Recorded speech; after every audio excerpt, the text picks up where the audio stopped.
What's up, guys? This is the Honest Outlaw here, and today we're going to be doing an interesting review. We're going to be talking about the Remington Rp9. A lot of times when I do gun reviews, especially guns I really like, I'll do a first look to give you guys a first thought of what I think initially, and then the review will be what I had from the experiences that I had from the pistol. However, this I didn't do a first look, and I'll explain why here in a second. So the Remington Rp9 is one of the latest pistols from Remington, and it is a polymer striker fired pistol, which is pretty common in the marketplace today. Runs right around, I think the MSRP is 400 something, but I think you can pick them up for around 350 bucks on Gunbroker. This is what it looks like right here. It comes with 2 magazines, comes with a couple back straps and your usual gun locks and stuff. I think these are probably, I don't know what kind of mags these are, maybe Metgar maybe. The magazine comes out pretty smooth. They hold 18 plus 1 rounds. It's got a 4.5 inch barrel, and it's 26 ounces. One of the things I want to talk about first is the fact that it's not terribly ergonomic in my opinion. It has no checkering or texture to speak of, so the gun kind of wobbles around your hand when you shoot it, and the grip kind of feels honestly like a broomstick. Feels like you're holding a broomstick or a shovel or something. And if you like that, that's okay. I guess it has a relatively low bore axis if you're into that kind of thing. It's got front slide cock installations, which I like. It's got a Picatinny rail instead of an accessory rail, which I like. It comes with really decent sights for the price range that it is, 3-dot. They are serrated, so that's kind of nice. I like how they make it fatter right here. A lot of times if you grab a pistol like a CZ, you'll see that big buildup of blister or whatever that I have on my hand, and that's from shooting guns that have a really thin trigger guard there. So they undercut that. That's nice. That feels okay. As far as controls go, slide release works relatively well. Magazine release works relatively well. This is going to be a really quick review, by the way. But there are some problems with this gun, and I wanted to get into the good stuff first, I guess. But the last great thing about it is that even though the trigger is kind of wonky, and we'll talk about that in a second, it breaks relatively smooth, and it is relatively light, so accuracy with this pistol is easier than I expected. Now the problem with the trigger is you get some serious trigger slap with it. It actually hurts your finger while you shoot it. I don't know if you guys have ever shot a pistol with some trigger slap on it, but when the trigger resets or whatever, it smacks you in the finger, and it hurts to actually pull the trigger. Now, as you can see right there, did you see how I had some serious problems pulling the trigger even though it was in battery? The trigger's just weird, like it doesn't work correctly. Did you see that, how I had to let off and then pull again? It's really strange. It also has no tactile reset, tactile or audible reset to speak of at all. I'll show you guys here really quick. See, I can't see how weird the trigger is? And then I'll pull it like that. Nothing. No click, no feel or anything when it resets, nothing. I don't like that at all about it. So the 26 ounce weight is pretty good. That kind of puts it into the carry pistol, duty pistol category, but I would not use this as a duty pistol. Not only did this trigger slap is a big issue and there's no audible or tactile reset.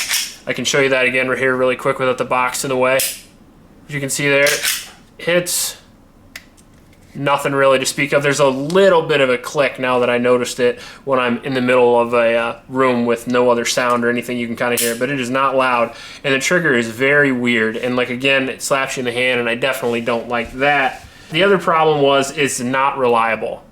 I've seen videos where people say that theirs is reliable, but I've also seen a lot of videos where they say it's not reliable, and I can vouch for that. I think the issue is that it's only tuned for a certain type of ammunition. I was using 147 grain and 124 grain, and it didn't like either of those ammunitions. I was using 124 like NATO stuff, and I used 147 grain remanufactured, and it really didn't like that from Freedom Munitions.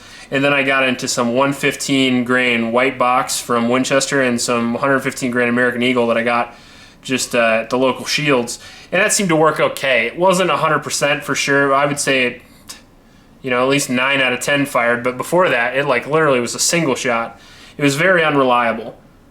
And like I said, maybe it's meant for a certain type of ammo. I don't take excuses like that on this channel. If you guys like guns that take certain types of ammo, be my guest, but I want a gun that if it says it shoots 9mm, it shoots every type of 9mm. I guess I don't want a gun that's picky with ammunition, and this one just happens to be. I also shot some, now that I'm looking at my notes here, I shot some Fiocchi through it as well, and that seemed to be okay. And the ergonomics being is what they are, trigger slap being is what it is, But I just was not excited about this pistol, and this is a loaner from Johnson Guns & More, and I didn't buy this pistol, and I just shot it a little bit and didn't even feel like doing a full review. I just didn't like it at all. I had a bad experience with the Taurus recently, the gun I reviewed previously to this, and I just didn't really want to go through the process of reviewing 2 bad guns in a row. So for me personally, I would not recommend this gun.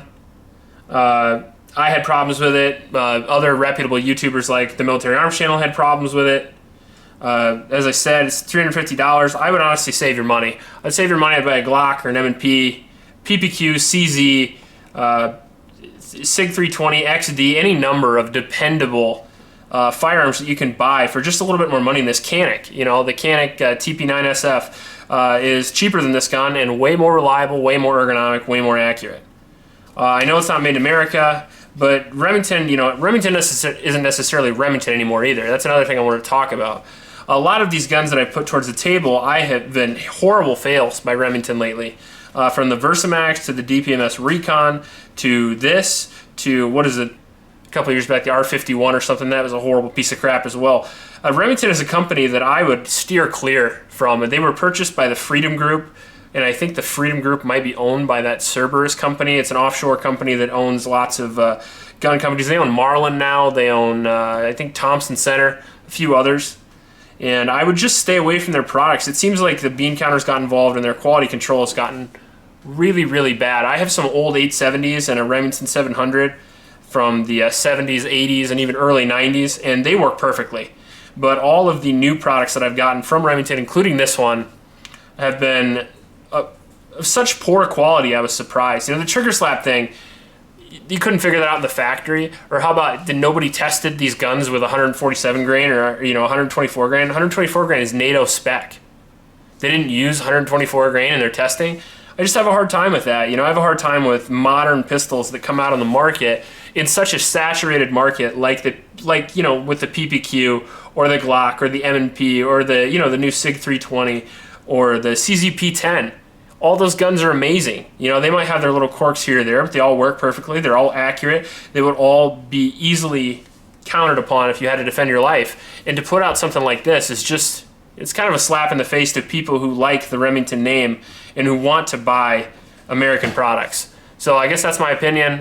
If you like this video, please like and subscribe. If you own this gun and it works perfectly, leave a comment below. You know, this is only one, all gun channels this involves, not just mine, but we get one sample of a product, and whether it works correctly or not, a lot of times, who knows? So it's nice to read the comments below. If you see a bad review on a gun, maybe there'll be 20, 30 people watch the review on this gun that had better luck, or they have a quick fix or whatever.